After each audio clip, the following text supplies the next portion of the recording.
আজ 7 দিন ধরে নীলা আমার সাথে এমন করছে। ফোন দিলে ব্যস্ত, আর ফোনে পেলে এটা ওটার কথা বলে এড়িয়ে চলে।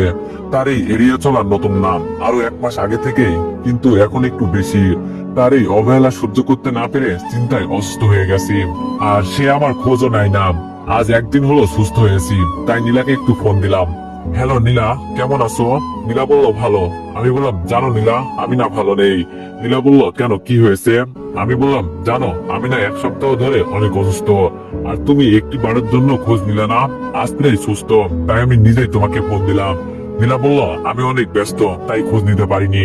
আমি বললাম খোঁজ আগে তো অনেক ব্যস্ত ছিলে, তখন কেমনে নিয়েছো? নীলা বলল হয়েছে তোমার বকবক, আমি ঘুমাবো। আমি বললাম আগে তো অনেক রাত পর্যন্ত কথা বলতে, এখন কেন পারছো না?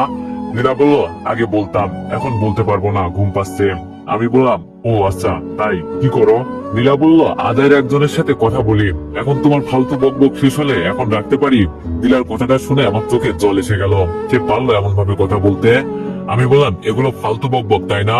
নীলা বলল তাই নয় তো কি, ঘুমের মুড খারাপ করে দিল, বলেই ফোনটা কেটে দিল। তারপর আমি 2-1 বার কল দিতে পরে ফোন বন্ধ পেলাম। এটা আমার নীলা না, এটা আমার নীলা হতেই পারে না। যে নীলা আমার অসুস্থতার খবর শুনলে কান্না করে দিত, যে নীলা আমার সাথে কথা না বললে তার পেটের ভাত হজম হতো না, আর সেই নীলা বলে আমি ফালতু কথা বলছি। হায় রে ভালোবাসা, আসলে ভালোবাসাটা না একটা পুরস্কার। প্রথমে তোমার জীবনে এমন কিছু উপহার দিবে যা তুমি ভাবতেও পারবে না কতটা ভালো লাগা কাজ করবে। আবার আস্তে আস্তে এমন এক মুহূর্ত উপহার দিবে যা তুমি তোমার জীবনে কখনো কাটাওনি, সেটা হচ্ছে অবহেলা। এগুলো ভাবতে ভাবতে কখন যে ঘুমিয়ে গেছি তা বলতে পারবো না। ঘুমাতে ঘুমাতে পরিচয়টা দিয়ে দিই। আমি শুভ, মা বাবার 2 মাত্র সন্তান। আমার একটা বড় বোন আছে, এইবার অনার্স প্রথম বর্ষে পড়ে। বাবার একটা ব্যবসা আছে বা গৃহিণী। আমি ইন্টার প্রথম বর্ষে পড়ি। আর যার সাথে কথা বললাম সে হলো আমার গার্লফ্রেন্ড। সকালবেলায় মা বলল বাবা শুভ ওঠ, কলেজে যাবি না? অসুস্থর কারণে অনেকদিন কলেজে যাসনি। আমি বললাম যাও তো মা, আর একটু ঘুমাই।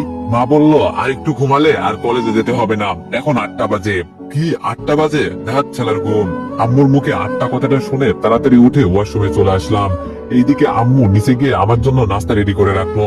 আমি ফ্রেশ হয়ে কলেজের জন্য রেডি হয়ে নিচে আসতেই আফরিন আপু বলল দেখো মা, তোমার নবাব আইছে, দাও খাবার দাও। আমি বললাম ধন্যবাদ আপু। এই বলে স্যান্ডউইচটা মুখে নিয়ে চলে আসতে লাগলাম। মা বলল কি রে, পুরো নাস্তা শেষ করে যা। আমি বললাম না আম্মু, আরগুলো তোমার রাক্ষস মেয়েকে খাওয়াও। আফরিন আপু বলল কি, দাঁড়া হারামি, আমি রাক্ষস? আমি হাঁটতে হাঁটতে বললাম তা নয় তো কি, ঘরের সব চানাচুর তুই খেয়ে নিস, আমি একটাও খেতে পারি না। আপু বলল আর তুই যে মিষ্টি খেয়ে ফেলিস? আমি বললাম আরে মিষ্টি খাওয়া তোদের শরীরের জন্য ভালো না। আর আমি বললাম আর ভাই হিসাবে কি এটা হতে দিতে পারি? তাই আমি খাই সব, আর আমার মিষ্টি খেলে কিছু হবে না। আপু বলল আরে আমার ভাইটা আমাদের জন্য কত চিন্তা করে, হারামজাদা দাঁড়া। এটা বলতে আমি দরজা থেকে দৌড়ে রাস্তায় এসে একটা রিক্সা নিয়ে হাসি মুখে নীলাদের বাসার সামনে গেলাম। তারপর নীলাকে কল দিলাম, হ্যালো নীলা, কোথায় তুমি? আমি তোমাদের বাসার নিচে অপেক্ষা করছি, তাড়াতাড়ি আসো। নীলা বলল আমি তো চলে এসেছি। আমি বললাম ও, এটা বলেই ফোন রেখে দিলাম। নীলার কথায় আমার অনেক খারাপ লাগলো, চোখ দিয়ে 2 ফোঁটা পানি ঝরতে লাগলো। যখন থেকে আমাদের রিলেশন শুরু হয়েছে তখন থেকে সে আমার সাথে কলেজে যেত, আর আজ সে নিজেই চলে গেল। তারপর রিক্সায় উঠে কলেজের দিকে যেতে লাগলাম। আজ অনেকদিন পর তার সাথে যেতে চাইছিলাম, কিন্তু সে নাকি চলে গেছে। ভাবতে লাগলাম সেই ক্লাস 10 থেকে আমাদের রিলেশন, তবে এরকম করে কথা নীলা আমার সাথে কোনোদিনও বলেনি। তারপরে কিছুক্ষণের মধ্যে আমি কলেজে এসে গেলাম। এসে দেখতে পেলাম নীলা একটা ছেলের সাথে কথা বলছে। এটা দেখে বুকের মাঝে ছ্যাপ করে উঠলো। আসলে মেয়েটাকে অনেক ভালোবাসি তো, তাই অন্য ছেলেদের সাথে সহ্য হয় না। আমি তাড়াতাড়ি হেঁটে নীলার সামনে গিয়ে বললাম এই নীলা, একটু এদিকে আসো তো। তারপর নীলা আমার কথা মতো আমার কাছে আসলো। আমি বললাম ছেলেটা কে নীলা? নীলা বলল ও আমার বন্ধু। আমি বললাম তোমাকে না মানা করছি কোন ছেলের সাথে মিশতে? নীলা বলল আমার তো খারাপ দিন আসেনি যে তোমার কথা শুনে চলতে হবে, আর তোমার জন্য কি শান্তি মতো আমি বন্ধুদের সাথে কথা বলতে পারবো না? আমি বললাম আমি তো বন্ধুদের সাথে কথা বলতে মানা করছি না, আমি ছেলে বন্ধুদের থেকে দূরে থাকতে বলছি, তাদের সাথে কথা বলতে মানা করছি। আমি তোমার বিয়ে হই, এটা আমি সহ্য করতে পারবো না। নীলা বলল তো সহ্য করতে না পারলে নাই, তুমি আমার বিয়ে, আর অন্য কিছু তো না। আর বিয়ে এর মতো থাকো, বুঝলে? আমি বললাম তুমি তো আমাকে কোনো মেয়ের সাথে কথা বলতে মানা করলে আমি কথা বলি না, তাহলে তুমি কেন বলো? নীলা বলল তুমি হচ্ছে ছেলে, তোমার কথা বলা যায় না। আমি বললাম ও তাই? আমার কথা বলা যায় না আর তুমি বললে ঠিক। নীলা বলল আর যাও তো ক্লাসে যাও, এখানে বক বক করিও না। এই বলে নীলা যখনই চলে যেতে চাইলো আমি তার হাত ধরে ফেললাম। আমার হাত ধরাতে নীলা পিছন ফিরে আমাকে ঠাস করে একটা থাপ্পড় দিয়ে বলল, এই তোর সাহস কি করে হয় আমার হাত ধরার? আমি গালে হাত দিয়ে চল চোখে নীলার দিকে তাকিয়ে থাকলাম। আমি বললাম, আমি তোমার বয়ফ্রেন্ড, তাই হাত ধরতে পারি না নাকি? আমি পুরনো হয়ে গেছি আর ভালো লাগে না? নীলা বলল, পুরনো হয়ে গেছিস তুই, এইবার ঠিক আছে? আমি না তোর এরকম আচরণে বিরক্ত হয়ে গেছি, বুঝলি? আমি জাস্ট মুক্তি চাই। এই বলে নীলা চলে গেল। আমি সেখানেই দাঁড়িয়ে আছি আর দু চোখ দিয়ে পানির বন্যা বয়ে যাচ্ছে। আমি নাকি তার বিরক্তির কারণ। তখনই, কি রে শুভ, তোর কি হয়েছে? এখানে দাঁড়িয়ে কান্না করছিস কেন? আমি বললাম, দোস্ত, আমি নাকি তার বিরক্তির কারণ। সে নাকি আমার কাছ থেকে মুক্তি চাই।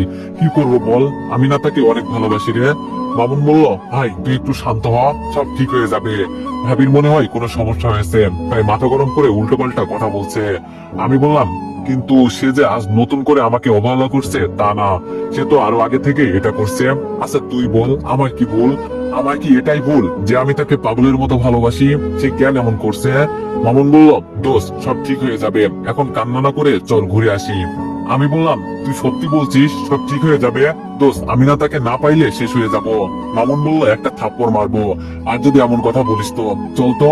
এরপর আমরা ঘুরতে গেলাম। এইদিকে নীলার বান্ধবী মনি বলল, দোস্ত তুই শুভর সাথে এমন করিস কেন? ও তো তোকে ভালোবাসে। নীলা বলল, ভালোবাসা না ছাই, শুধু কল দিবে, খোঁজ খবর নিবে আর বিরক্ত করবে। এটা করো না, এটা করো, জাস্ট আমি বিরক্ত। উনি বলল, এখন বুঝতে পারছিস না রে বোন, এগুলো হচ্ছে আসল ভালোবাসা। নীলা বলল, হ্যাঁ তোর কাছে আসলাম ভালোভাবে সময় কাটাতে, কিন্তু তুই মুড অফ করে দিলি। আমি গেলাম। এই বলে নীলা চলে গেল। এইদিকে আমি আর মামুন বিকাল পর্যন্ত ঘুরে বাসায় চলে আসলাম। মামুন হচ্ছে আমার ল্যাংটা কালের বন্ধু, সে আমার সুখ দুঃখে পাশে থেকেছে।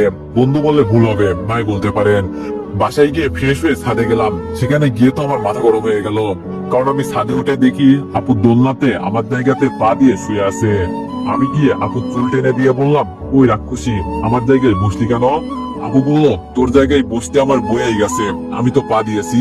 আমি বললাম, তুই আমার জায়গাতে পাও দিবি না, তা দিলি কেন? আমার বসার জায়গা সুন্দর বলে। আপু বলল, আরে কত সুন্দর, মনে হয় এখানে গরু বসবে না। আমি বললাম, তাহলে তুই আসলি কেন? এটা আমার ভাগ, বুঝলি? আপু বলল, তাই তো, পা দিলাম। আর এখানে ভাগে গরমিল হয়েছে, তুমি আমার থেকে বেশি জায়গা নিছো। আমি বললাম, আমি কোনো বেশি জায়গা নিইনি, যা ভাগ আমার জায়গা থেকে বাসরা। এই বলে আপুর পাটা সরাতেই আপু দোলনা থেকে পড়ে গেল। আপু বলল, ও মা গো, আমার কোমরটা গেল রে। শয়তান, তোর কখনো বিয়ে হবে না, আর হলে জানো তোকে সারাদিন মারে। আমি বললাম, যা যা, শকুনের দোয়ায় কখনো গরু মরে না। আপু বলল, কি আমি শকুন? দাঁড়া কুত্তা বিলাই হনুমান, আমাকে শকুন বলা? এই বলে আমার মাথার চুল ধরে টানতে লাগলো। আমিও কম কিসের, আমিও আপুর চুল ধরে টানাটানি করতে লাগলাম। তখনই মা বলল, কিরে আফরিন, শুভ, ওখানে কি হচ্ছে? এত চিৎকার কেন? আপু বলল, কই কিছু হচ্ছে না তো মা, এই তো আমরা গল্প করতেছি, তাই না হনুমান? আমি বললাম, আম্মু, আমরা তো গল্প করতেছি কিছু পিকনিকে নিয়ে। মা বলল, আচ্ছা নিচে আয়, নাস্তা করবি। আমি বললাম, আসতেছি মা। আপু বলল, নিচে যে আগে যাবে সেটাকে নিজের হাতে খাইয়ে দিবে আর 10 বার কান ধরবে, কেমন? রাজি আছিস? আমি বললাম, আপু বলল, তাহলে শুরু করা যাক, 1 2 3। এই বলে দুইজন দৌড় লাগালাম। আমি আপুর আগে আগে যাচ্ছি, হঠাৎ তখনই টেবিলের কাছে আসার আগেই পড়ে গেলাম। এতে আপু আগে চলে গেল।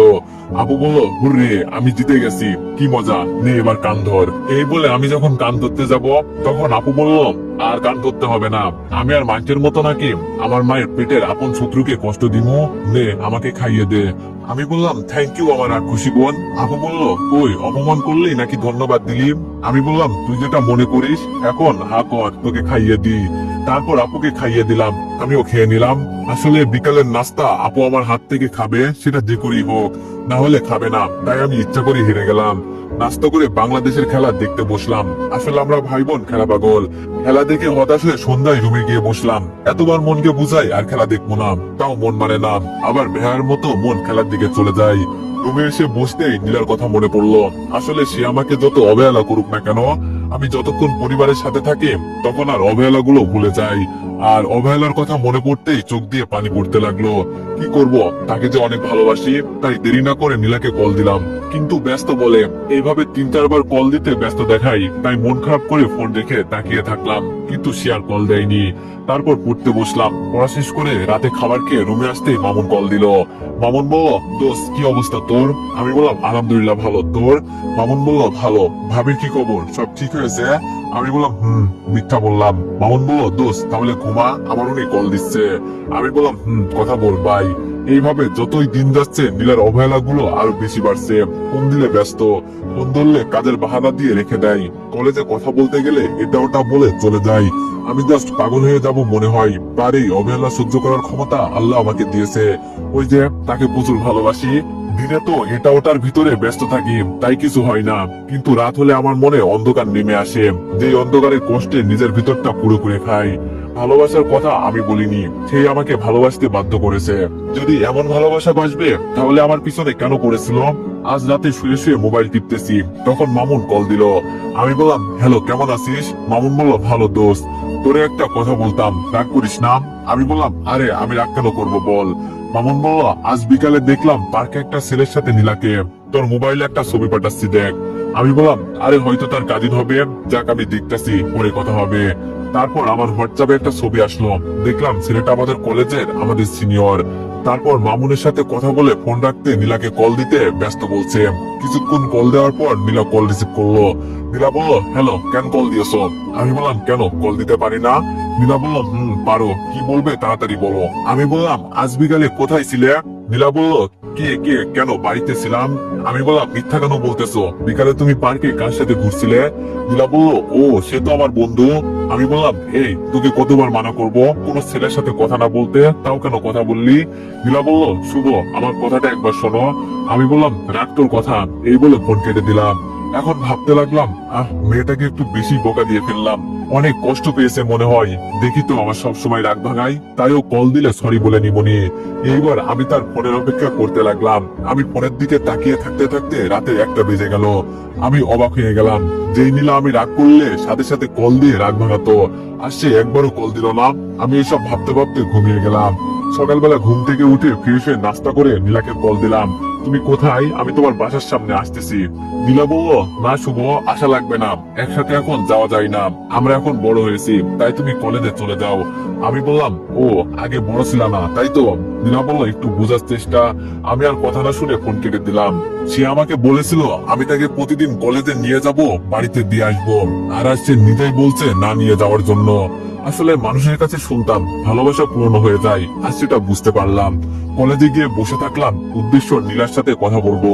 কিছুক্ষণ পর দেখলাম কাল যে ছেলেটার সাথে ঘোরাঘুরি করেছে, আজ সেই ছেলেটার সাথে রিক্সা করে আসছে কলেজে।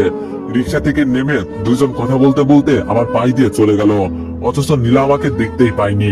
অনেক কষ্ট লাগলো, আমার বুকটা ভারী হয়ে আসতেছে, চোখে পানি টলমল করতেছে। তার এইভাবে এড়িয়ে চলা আবার শুরু করে দিল তার অবহেলা। দোষ তো আর তার না, দোষ তো আমার, কারণ আমি শত অবহেলার পরেও তার পাশে থাকি। কি করব, মায়া একটা বড় অদ্ভুত জিনিস, চাইলে ছেড়ে দেওয়া যায় না। মামুন বলল, কিরে ভাই এখানে মন মারা হয়ে বসে আছিস কেন? আমি বললাম, কিছু না এমনি। মামুন বলল, আচ্ছা ক্লাসে চল। আমি বললাম, আমার ক্লাস করতে ইচ্ছে করছে না, তুই দাঁড়া আমি আসছি। এরপর সেইখান থেকে উঠে নীলার কাছে গেলাম। নীলা বলল, তুমি এখানে কেন? আমি বললাম, দেখতে এলাম তোমাদের প্রেম কাহিনী। নীলা বলল, আমাদের প্রেম কাহিনী মানে? আমি বললাম, একসাথে কলেজে আসতে বললাম, ছোট বড় অজুহাত দিলাম, আর তুমি অন্য ছেলের সাথে কলেজে আসলা। নীলা বলল, অন্য ছেলের সাথে কোথায়, সে তো আমার বন্ধু। আমি একটু হেসে বললাম, তাহলে ওর সাথে আসলে লোকে কিছু বলবে না, আর আমার সাথে আসলে লোকে অনেক কিছু বলবে, তাই না? নীলা বলল, তোমার সাথে ফালতু বকবক করার টাইম নেই, নেয়াল চলতে এখান থেকে। এই বলে যখনই নীলা চলে যেতে যাবে আমি তার হাত ধরে ফেললাম। দাঁড়াও, আমার কথা এখনো শেষ হয়নি। ওই কুত্তার বাচ্চা, কে রে তুই? তোর সাহস কি করে হলো আমার সামনে আমার বন্ধুর হাত ধরার? এত কথা কেন বলছিস নীলা?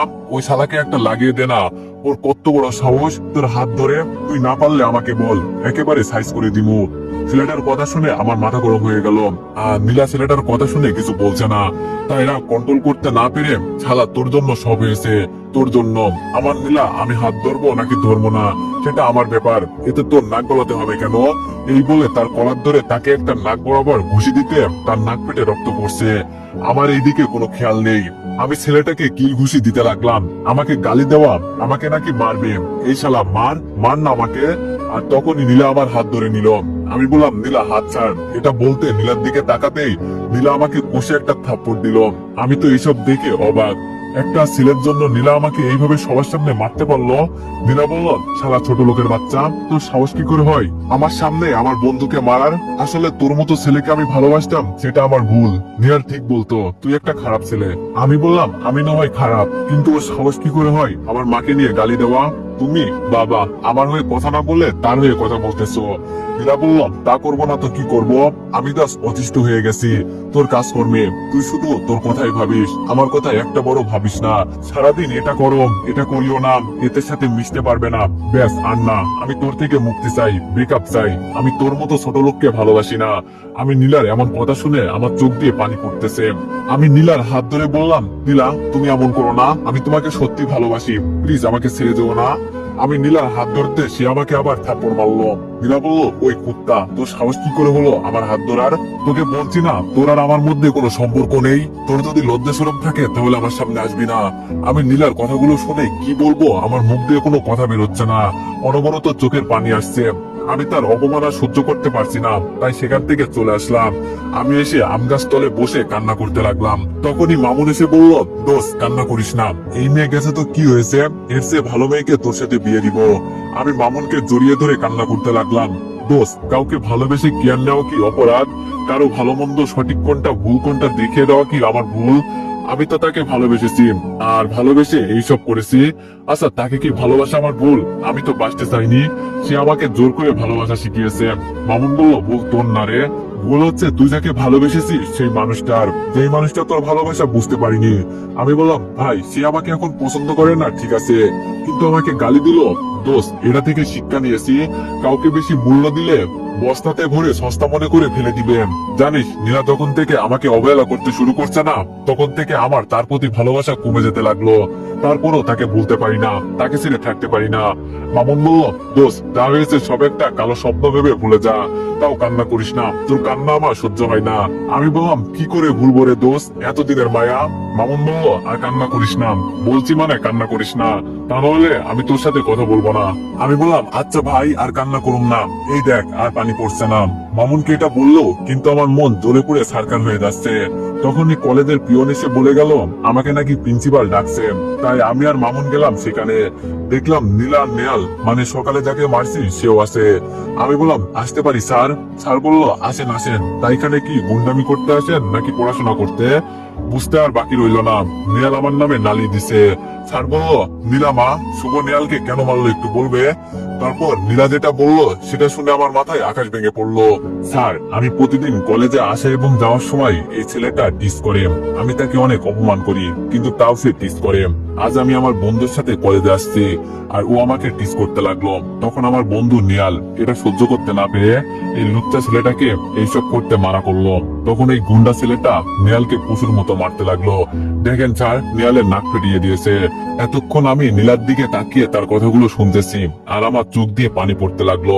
আজ ভালোবাসার প্রতিদান হিসাবে ইফতেজারের উপাধি পেলাম। এখন আমার নিজের লজ্জা লাগছে, নিজের প্রতি রাগ হচ্ছে, কারণ আমি একটা মিথ্যাবাদী ছলনাময়ী মেয়েকে ভালোবেসেছি। আর বললো, শুভ এসব কি শুনছে আমি মাথা নিচু করে রাখলাম, কারণ এখানে আমি যতই নিজেকে নির্দোষ প্রমাণ করতে চাইবো তত আমার অপমান বেশি হবে। তাই মাথা নিচু করে রাখলাম। চিৎকার করে কখনো নিজেকে নির্দোষ প্রমাণ করা যায় না, মাঝে মাঝে চুপ থাকতে হয়। স্যার বলল, তোমার মতো ভালো ছেলের কাছ থেকে এটা আশা করিনি। তোমার আব্বু আমার বন্ধু, তাই তোমাকে কলেজ থেকে বের করলাম না, কিন্তু তুমি নীলা নেহালের কাছে ক্ষমা চাইবে। মামুন বলল, স্যার এখানে শুভর। স্যার বলল, মামুন আমি তোমার কাছ থেকে কিছু শুনতে চাই না, আমি যা বলার বলে দিয়েছি। কি হলো শুভ, যাও ক্ষমা চাও। আমি আর কোনো কিছু না বলে মাথা নিচু করে নীলা ও নেহালের কাছে গেলাম। প্রথমে নীলাকে বললাম, নীলা আপু সরি, আমার অনেক অনেক বড় ভুল হয়েছে, আমাকে ক্ষমা করে দিবেন। অনেক বড় ভুল হয়েছে, তোমার মতো মেয়েকে পাগলের মতো ভালোবেসেছি, হয়তো ভুল করে তোমাকে চেয়েছিলাম, আমি জানতাম না তুমি অনেকটা দামি। একটু আসতে বললাম, আমাকে ক্ষমা করে দিও আপু। নীলা বলল, যা যা মাফ করে দিলাম। এই বলে নীলা বের হয়ে গেল। এইবার নেহাল ভাই, আমার অনেক বড় ভুল হয়েছে, আমাকে মাফ করে দিয়েন, শুধু শুধু আপনার গায়ে হাত তুললাম। নেহাল বলল, আরে সমস্যা নেই, বুকে আসো। তারপর নিহাল আমাকে জড়িয়ে ধরে কানের কাছে মুখ নিয়ে বলল, মনে আছে একদিন তুই আমাকে ইপটিজিং করার দায়ে অনেক মেরেছিস, আর আজ দেখ তোর ভালোবাসাকে তোর কাছ থেকে আলাদা করে দিলাম হিসাব বরাবর। এই বলে নিহাল চলে গেল। আমি নিহালের কথা শুনে অনেক অবাক হলাম। তাহলে এই জন্য এটা করছে? স্যার বলল, শুভ, আজকের পর যেন এরকম ঘটনা আর না শুনি, বুঝলেন? যাও ক্লাসে যাও। আমি মাথা নাড়িয়ে চলে আসলাম। মামুন বলল, এই তুই তখন কিছু বলিসনি কেন? আমি বললাম, মামা ওখানে বলাতে কিছু হবে না, উল্টো আমার অপমান বেশি হতে হবে। জানিস মামা, একবার রাস্তায় একটা ছেলে একটা মেয়েকে ডিস করার সময় আমরা গিয়ে একটা ছেলেকে দুই একটা থাপ্পড় দিয়েছিলাম না? মামুন বললাম, কিন্তু এই কথা এখন কেন বলছিস? আমি বললাম, কারণ আছে মামা। কারণ হচ্ছে সেই ছেলেটা হচ্ছে এই নেহাল। সেই দিন অন্ধকারের জন্য ভালোভাবে দেখিনি তাকে, আজ সে আমাকে নিজে বলছে। মামুন বলল, তার মানে এইসব নেহালের কাজ, তাই তো? আমি বললাম, আচ্ছা আমার ভালো লাগছে না, আমি বাড়ি যাবো, বাই। এই বলে মামুনকে বিদায় দিয়ে বাসায় আসতে লাগলাম। বাসায় এসে কলিং বেল দিতে বাবা দরজা খুলে দিল। বাবা বলল, আসেন আসেন আমার আদরের কুলাঙ্গার ছেলে। আমি বাবার দিকে তাকিয়ে থাকলাম, আর বাবা কি বলছে তা বোঝার চেষ্টা করলাম। আমি বললাম, বাবা তুমি এসব কি বলছো? এইবার বাবা এসে আমার গালে থাপ্পড় দিয়ে বলল, কি বলছি মানে? কলেজে গিয়ে মেয়েদের টিস করবি, আর এখন এমন ভাব করছে যেন মহারাজা কিছুই জানে না। এই তোকে কলেজে পড়াতে পাঠালাম এইসব করার জন্য নাকি? আমি বললাম, বাবা তুমি একবার আমার কথা শোনো, আমি কিছু করিনি, সব মিথ্যা। বাবা বলল, তাই প্রিন্সিপাল স্যার তাহলে মিথ্যা বলবে? এই তুই আর কত নিচে নামবি? এই বলে বাবা আমাকে মারতে লাগলো। তখনই আম্মু এসে বাবাকে ধরে বলল, কি করছো? ছোট ছেলে একটু ভুল না হয় করছে, তাই বলে এভাবে মারতে হবে? বাবা বলল, এই তোমার জন্য এইসব হয়েছে। ছেলেকে আদর করতে করতে মাথায় তুলে নিয়েছো, আর এখন আমার মান সম্মান মাথায় তুলছে তোমার ছেলে। আম্মু বলল, এখন রুমে যাও, অনেক মারছো ছেলেকে, আর মারতে হবে না, যাও, সে বুঝতে পারছে সে ভুল করছে। তারপর আব্বু আমার দিকে রাগী ভাবে তাকিয়ে রুমে চলে গেল। আমি আম্মুকে জড়িয়ে ধরে কান্না করে দিলাম। আমি বললাম, মা বিশ্বাস করো, আমি এমনটা কিছুই করিনি, আর কি ওরা সব মিথ্যা বলছে। মা তুমি বলো, তোমার ছেলে এসব কাজ করতে পারে? মা বলল, আরে বোকা ছেলে, সবাই বিশ্বাস করলেও আমি করব না, কারণ আমি তোকে চিনি, আই খেতে বস। আমি বললাম, মা আমার খিদে নেই, আমি রুমে গেলাম। এই বলে রুমে চলে আসলাম। রুমে এসে খাটে শুয়ে কান্না করতে লাগলাম। তোকে অনেক ভালোবাসতাম নীলা, আজ তুই যেই অপবাদ দিলি না, তার জন্য তোর ক্ষমা নেই। তোকে আমি ঘৃণা করি, আই হেট ইউ। তোর জন্য আজ আমি বাবার চোখে অপরাধী, বাবার চোখে আজ আমি একজন নির্যাতক, তাই তোকে আমি কখনোই ক্ষমা করব না। যদি জানতাম ভালোবাসার প্রতিদান হিসাবে এই অপবাদ গুলো পাবো, তাহলে এই ভালোবাসা কখনোই বাঁচতাম না। এইসব বলতেছি আর কান্না করতেছি। কেন এমন করলো নীলা? আমার ভালোবাসাতে তো কোনো কমতি ছিল না। তারপরও যদি আমাকে ভালো না লাগতো তাহলে আগে বলে দিতেন। এইরকম অপবাদ অবহেলা কেন করলে? নিজেকে এখন শেষ করে দিতে মন চাইতেছে, পারছি না, কারণ আত্মহত্যা মহাপাপ। আত্মহত্যা মহাপাপ যদি না হতো, তাহলে অনেক ছেলে মেয়ে জীবিত শরীরের মৃত আত্মাকে মুক্তি দিয়ে দিত। যদি চলেই যাবে, বিধ্বস্ত কাউকে স্বপ্ন দেখানোর কি প্রয়োজন ছিল? এইভাবে তার উপর নানা অভিযোগ আর আগের দিনের খুনসুটি গুলো ভাবতে ভাবতে বুকে মোচড় দিয়ে উঠতেছে। মনে হয় আমার এই প্রাণ এক্ষুনি বেরিয়ে আসবে। এইসব ভাবতে ভাবতে মাথায় প্রচুর ব্যথা করতে লাগলো। এক পর্যায়ে আমি অজ্ঞান হয়ে পড়লাম। মা বলল, শুভ দরজা খোল, ডিনার করবি না? সেই দুপুর থেকে কিছু খাসনি। এইদিকে আমার কোনো সারা শব্দ নেই। অনেকক্ষণ ডাকার পর মা ভাবলো আমি হয়তো ঘুমিয়ে গেছি। আমার চোখ খুলতে আমার পাশে মাকে দেখলাম। মা আমার মাথায় হাত বুলিয়ে দিচ্ছে আর কান্না করছে। মা বলল, বাবা তোর কি হয়েছে? তুই অসুস্থ, আমাদের বলবি না? আমি বললাম, মা আমার কিছু হয়নি, ঠিক আছি। মা বলল, কি ঠিক আছিস? আজ পুরো দিন অজ্ঞান হয়ে আসছিলি, আর বলছিস ঠিক আছে? এখন সন্ধ্যা হয়ে গেছে, বুঝলি? আমি বললাম, কি বলো? আমি তো মনে করছি এখন সকাল। মা বলল, আচ্ছা তুই আমাকে একটা সত্যি কথা বলবি আমার মাথায় হাত দিয়ে? আমি বললাম, কি সত্যি কথা মা? মা বলল, কালকে কি ঘটেছিল সব আমাকে সত্যি করে বল। আমি মার কথা শুনে কান্না করে দিলাম। মা বলল, বাবা কান্না না করে আমাকে সবকিছু বল, কি হয়েছে? আমি তারপর মাকে A to Z সব বললাম। মা বলল, কি ওই মেয়ের এত বড় সাহস আমার ফুলের মতো ছেলেকে এত কষ্ট দিল? আচ্ছা বাবা তুই চিন্তা করিস না, আমি ওই সাতচন্নির থেকেও ভালো মেয়ে আমার ছেলের বউ করবো, বুঝলি? এখন এই খাবারগুলো খেয়ে ঘুমিয়ে পড়। আমি বললাম, মা আমার খেতে ইচ্ছা করছে না। মা বললো, একটা থাপ্পড় দিয়ে সব ভালোবাসা বের করে দিমু। তুই যে ওর জন্য না খেয়ে আসিস, সে হয়তো দিনে 5 বার খাচ্ছে, এবার খাবি নাকি জোর করে খাওয়ামো? আমি আম্মুর রাগ দেখে তাড়াতাড়ি হা করে নিলাম। তারপর আম্মু আমাকে খাইয়ে দিতে লাগলো। মা বলল, এই তো আমার লক্ষ্মী বাবু। আম্মু আমাকে খাইয়ে দিয়ে ওষুধ খাইয়ে ঘুমাতে বলে চলে গেল। এইদিকে নীলা তার মনে হচ্ছে সে কিছু একটা মিস করছে, কিন্তু সে বুঝতে পারছে না সে কি মিস করছে। ওষুধ খেয়ে হাজার ঘুমানোর চেষ্টা করলেও ঘুমাচ্ছে না। নীলার কথা মনে পড়ছে। আমি ভাবতে লাগলাম সে একদিন বলেছিল একমাত্র মৃত্যু ছাড়া নাকি সে আমাকে ছেড়ে যাবে না, আর আজ সে নিজেই মৃত্যু ছাড়া চলে গেল।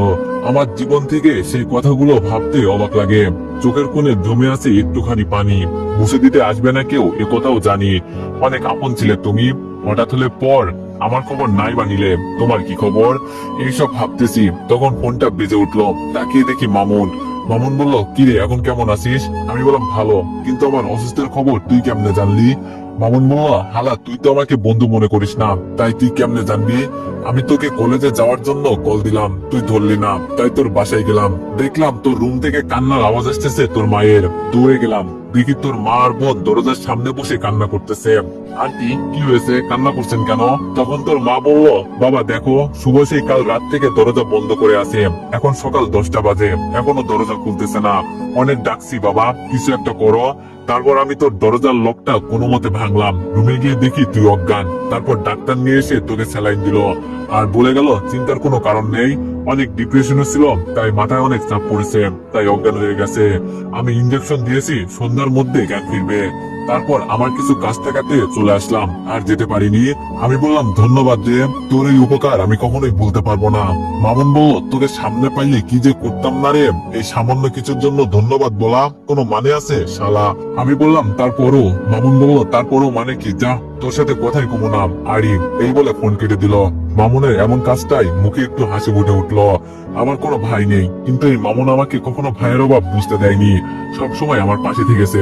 ছোটবেলায় আমি আর মামুন কত দুষ্টামি করতাম, সেই সব মনে পড়লে অনেক হাসি পাই। একদিন রাস্তা দিয়ে হাঁটতেছিলাম, তখন দেখতে পেলাম আমাদের গ্রামের এক কাকু আমাদের দেখতে পারতো না, সে অনেক খারাপ ছিল। আমরা দেখতে পেলাম সে বদনা নিয়ে ধান খেতে যাচ্ছে অফিসের কাজ করতে। আমরা আবার দেরি না করে চুপচাপ পিছনে গিয়ে তার বদনাটা নিয়ে ধান ক্ষেতের বাইরে রেখে দিলাম। বেচারা তার অফিসের কাজ শেষ করে যখন এইদিকে ওইদিকে তাকালো, তখন দেখতে পেল বদনা নাই। বেচারা শরমে না চিৎকার করতে পারছে, না উঠে গিয়ে বদনা আনতে পারছে। আমরা দুইজন তার এমন অবস্থা দেখে হাসি আটকিয়ে রাখতে পারলাম না, তাই জোরে জোরে হাসি দিয়ে ফেললাম। এই হারামজাদা, এটা তোদের কাজ তাই না? দাঁড়া একবার এখান থেকে বের হই, তারপর তোদের অবস্থা বোঝাবো। এরপর আমরা সেখান থেকে হাসতে হাসতে বাসায় চলে আসলাম। বাড়িতে যাওয়ার পর অনেক মারলো বাবা। হারামজাদা টাকলাওয়ালা আমার বাপকে বিচার দিয়েছে, সেই দিন মামুনকেও অনেক মারছে। এইসব মনে পড়লে অনেক হাসি পাই, মনটাই চাই আগের দিনে ফিরে যাই। এইসব ভাবতে ভাবতে কখন যে ঘুমিয়ে পড়লাম নিজেও জানি না। সকালবেলা ঘুম ভাঙতে ফ্রেশ হয়ে নাস্তা করে কলেজে চলে আসলাম। এসে মামুনের জন্য অপেক্ষা করতে লাগলাম। তখনই চোখ গেল মাঠের পূর্ব দিকে, দেখলাম নীলা আর নেহাল বসে হাসাহাসি করছে। আমার কেন জানি রাগ হলো, তাই উঠে যখনই তাদের দিকে যাব, তখন মনে পড়ে গেল ওই দিনের কথাগুলো মনে পড়তেই বুকে মোচড় দিয়ে উঠলো। কেন আমি তাকে দেখলে আগের কথা ভুলে যাই না? কেন না, আমাকে এই মেয়েকে ভুলতে হবে। আমি এটা বলে কলেজের পাশে একটা দোকান থেকে এক প্যাকেট সিগারেট নিয়ে কলেজের পিছনে গিয়ে খেতে লাগলাম। জীবনে এক বিরক্তিকর অধ্যায়, তবুও পরবর্তী পরিস্থিতিতে তুমি আসো ভেবে পাতা উল্টাই। কেউ একজন বলেছে সিগারেট খেলে নাকি মনের ভিতরে অজানা কষ্টগুলো ভোলা যায়, তাই আমিও খেতে লাগলাম সিগারেট। একের পর এক শেষ করতে থাকলাম। প্রেম শব্দটি ছোট হলো, এটা একটি মানুষকে নিঃশ্বাস করার ক্ষমতা রাখে। এইসব ভাবতেছি, হঠাৎ আমার হাত থেকে কেউ একজন সিগারেট নিয়ে ফেলে দিল। এটা দেখে আমি বললাম, কিরে আমার সিগারেট ফেলে দিল? এই বলে যখন পেছন ফিরলাম, তখন গালে একটা থাপ্পড় দিয়ে বলল, তো এভরিওয়ান, নেক্সট পার্টের জন্য সবাই অপেক্ষা করো। আর গল্পটি কেমন হয়েছে সবাই কমেন্টে জানাতে ভুলবা না। ধন্যবাদ।